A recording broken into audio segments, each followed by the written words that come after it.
राज को पता चलता है कि खुशी पहले से ही शादीशुदा है तो राज के पैर तले से जमीन खिसक जाती है। जैसे किसी ने उसका कत्ल कर दिया हो वैसी स्थिति हो जाती है, पर जैसे तैसे करके अपने आप को संभालता है और खुशी की बात सुनता। तो चले आगे बढ़ते हैं कहानी में। राज आखिर क्या फैसला करता है? खुशी, हाँ तुमने सही सुना, मेरी शादी को पूरे साल हो गए हैं। आकाश के साथ मध्यम परिवार में मेरी शादी हुई है। बहुत खुश थी मैं और आकाश भी। वो मेरा बहुत ही ख्याल रखता है, मेरी हर खुशी का ख्याल रखता है। मुझे कभी महसूस ही नहीं होने दिया कि छोटे से घर में कम आमदनी में भी कुछ कमी नहीं होने दी। पर कहते हैं ना कि खुशी ज्यादा देर नहीं रुकती हर किसी की जिंदगी में। जैसे मैं तुम्हारी जिंदगी से कुछ कहे बिना ही चली गई, तुम्हारे पास भी खुशी नहीं रही। वैसे ही छोटे परिवार में रिश्तेदारों का ज्यादा सोचा जाता है ना कि खुद के घर का। शादी को 3 साल हो गया था पर मैं घर में कोई बच्चा नहीं दे पाई थी। आकाश ने और मैंने कभी इस बारे में नहीं सोचा था, जब होगा तब होगा करके ईश्वर के ऊपर छोड़ दिया था। पर समाज के बनाए गए सवालों को जवाब देना हर किसी को पड़ता है। कई सवाल शुरू हुए, क्या मैं मां बनने लायक नहीं हूं? सीधा सवाल मुझ पर ही उठा। फिर वही सरकारी अस्पताल का चक्कर काटने का दौर चालू हुआ। कभी ये टेस्ट तो कभी वो टेस्ट के बहाने हर बार मुझे और मेरे स्वाभिमान को नंगा किया। कभी कोई ढोंगी बाबा के पास धागा करवाने को तो कभी मेरा अभिषेक करने के बहाने कई मठ में मेरे अस्तित्व को ललकारा गया। फिर भी कुछ नहीं हाथ लगा तो रोटी से ज्यादा ताने खाने से ही मेरा पेट भर जाता था। राज, तुम्हारा पति आकाश कुछ नहीं कहता था? वो तो तुम्हें बहुत खुश रखता था, बताती थी अभी। खुशी, जब मर्दों की मर्दानगी की बात होती है तो सब वादे बातें छू हो जाती है। राज, ये शायद तुम महसूस कर पावो या नहीं मुझे नहीं पता, पर इतना पता है मुझे तुम उसकी जगह होते तो कभी मेरे अस्तित्व पे उंगली नहीं उठने देते। तुम दोनों पहलू में बारीकी से संभालते। राज, मतलब? खुशी, आकाश ने कभी भी अपनी चिकित्सा करवाऊंगा ये बात आपने मुंह से नहीं कही। राज, तो तुम तो कह सकती थी ना, तुम्हारे मुंह से जुबान कट गई थी क्या? खुशी, हाँ कुछ सा ही समझ लो। मेरे हर रंग उड़ चुके थे, मैं दिनों दिन डिप्रेशन में चली जाती थी। बच्चा करना अब आकाश के लिए एक जंग जितने जैसा था। वह रोज मेरी आत्मा की हत्या करता था और मुझे सा लगता था कि जैसे गिद्ध मुर्दों को नोचने आते हो। लोगों को तो चेहरे पे दाग दिखे तो देखने की फितरत बदल जाती है। ये तो मेरे दामन पे दाग था, उन्होंने लगाया हुआ। राज, तुम अपने खुद के परिवार को कह सकती थी, तुम्हारी माँ से बात करती, आकाश के साथ की शादी तोड़ देती। कई रास्ते मिलते, कोई तो रास्ता अपनाती। खुशी, हाँ अपना सकती थी, आकाश से अलग हो सकती थी तुम्हारी नजरों से देखे तो। पर मेरी नजर से मेरे लिए सारे दरवाजे बंद थे, कोई रास्ता नहीं था। सिर्फ 2 रास्ते थे, या मौत को गले लगाऊं या जो हो रहा था उसे खामोशी सी से सहूं। सब कुछ मेरे खुद के परिवार में मेरी माँ नहीं है, उसका देहांत हो गया था और मेरे बाद मेरी 4 बहनें, सबको दादी ने पाला और मैं घर जाने का फैसला नहीं कर सकती थी। मेरे घर वापस जाने से मेरी बहनों की जिंदगी भी दांव पर नहीं लगा सकती थी। इसीलिए मैंने सब महादेव के भरोसे छोड़ दिया और जो होना हो वो हो जाए। जितना ताना सुनना पड़े, गालियां खानी पड़े, पर जुबान नहीं खोलूंगी, ना किसी के आगे ना महादेव के आगे। राज, मुझसे मिलने के बाद मुझे तो बता सकती थी ना, क्या मैं तुम्हें नहीं अपनाता? भरोसा नहीं था तुम्हें? खुशी, तुम पर भरोसा तो महादेव से भी ज्यादा है, खुद से ज्यादा यकीन तुम पर है मुझे। मैं तुम्हारी जिंदगी में तूफान लाना नहीं चाहती थी। राज, तूफान तो मचा दिया और अब कहती हो नहीं लाना चाहती। बातें बनाना तो कोई तुमसे सीखे, क्या खूब बना रही हो। तुमने मुझे इस्तेमाल किया, अपनी बदन की भूख ही मिटाई है। ये सुनते ही खुशी गुस्से में आके राज को एक थप्पड़ लगा देती है। खुशी, क्या समझते हो आखिर तुम हम औरत को? मुझे लगा तुम बात को समझते हो, पर तुम भी ऐसी बातें करोगे ये उम्मीद नहीं थी। ये तुम नहीं, तुम्हारे अंदर जो गुस्सा भरा है 1 साल से ये बोल रहा है, वैसे वाजिब भी है, मैंने किया भी हिस्सा। हाँ, तुम्हारी और मेरी मुलाकात हुई तब पहले तो ये मैंने नहीं सोचा था कि तुमसे इस हद तक आगे बढ़ जाऊंगी। एक हफ्ते तक तो मैंने कोई फैसला नहीं किया था।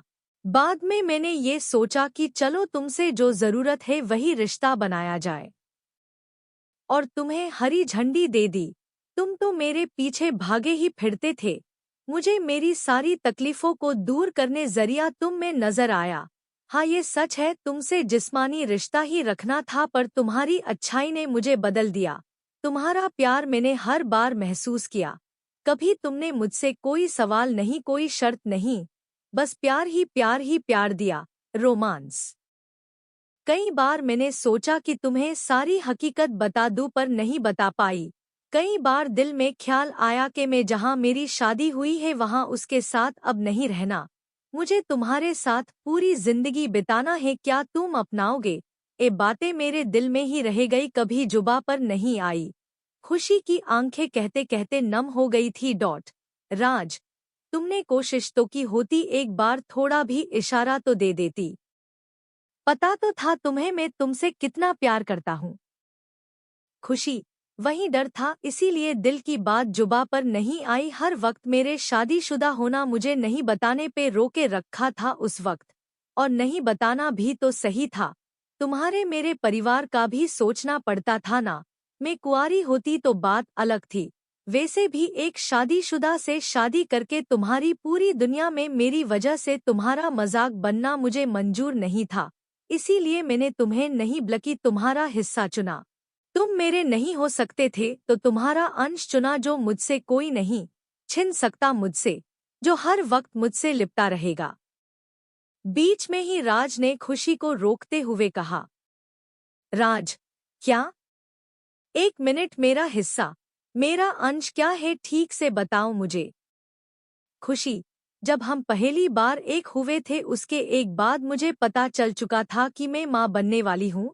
जब ये बात मैंने घर पर बताई तो पूरे घर वालों का रवैया बदल गया। ताने मारना बंद हो गया। फिर से मुझे वो पहले वाला सम्मान मिलने लगा था। पर मैं खुश नहीं थी।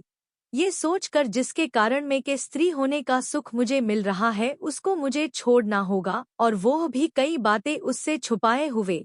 ये सब मैं कैसे कर पाऊंगी? तुम साथ थे मेरे, पर मैं अकेली हो गई थी। मैं घुट घुट कर मर रही थी अंदर ही अंदर। तुमको सब बता देती तो तुम जमी आसमां एक करके तुम मुझे माना लेते, और मैं आखिरकार मान भी जाती, तुम्हें मना नहीं पाती।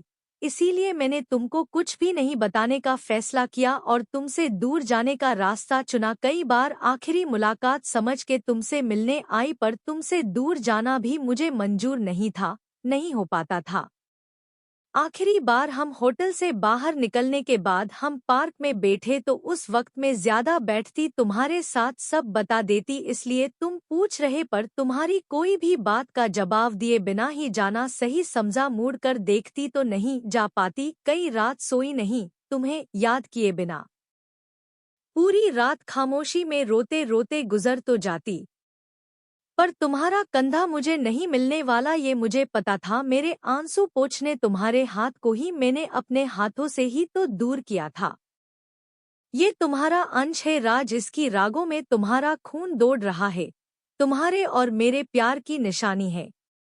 ये बात सुनकर राज मानो पत्थर जैसे हो गया, जैसे कोई पुतला हो। रोमांस थोड़ी देर के लिए तो खुशी की आवाज भी सुनाई देना बंद हो गई थी। जाम खुशी ने राज को हाथ लगाया, तब जाके वो होश में आया। राज खुशी के सामने देखते हुए कहा, तुमने बहुत बड़ी गलती की ही, तुमको सा नहीं करना चाहिए था। खुशी, हाँ मैंने गलती की, तुमसे प्यार कर बैठी, गलती की, सच्चा कर बैठी और खुद से ज्यादा कर बैठी। माफ करना, मुझे तुमसे मोहब्बत नहीं करनी चाहिए थी। मुझे हर उस पल के लिए जो हमने साथ बिताए, अच्छा हुआ हमारी मुलाकात हो गई, वरना ये बोझ लेके ही मुझे जीना पड़ता। मौत के वक्त भी ये बात मुझे परेशान करती कि तुमसे मिलके माफी भी नहीं मांग पाई, अब जाके चैन से मर सकूंगी। राज ने एक थप्पड़ खुशी को लगा दी और गले लगा लिया।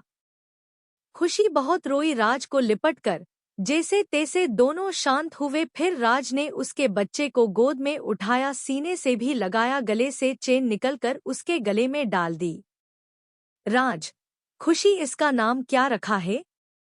खुशी, जो तुम्हारी बुआ ने तुम्हारा रखा है, वहीं हंसते हुए बोली राज। क्या? खुशी, हाँ सही सुना, ऐसे नहीं तो ऐसे मैंने तुम्हारे साथ रहना का फैसला जो किया था मैंने। और हाँ, मुझे तुमसे एक वादा चाहिए राज। वादा दिया तुमको, बोलो क्या चाहिए? खुशी, हम आज के बाद कभी नहीं मिलेंगे, तुम मुझे तुम्हारे दिए अंश के साथ जीने दोगे। तुम अपने आप को कभी हानि नहीं करोगे। तुम अच्छी लड़की देख शादी कर लोगे। इतना सुनते ही राज ने खुशी और बच्चे के माथे को चूमा और एक भी लफ्ज कहे बिना वहां से चलाता बना।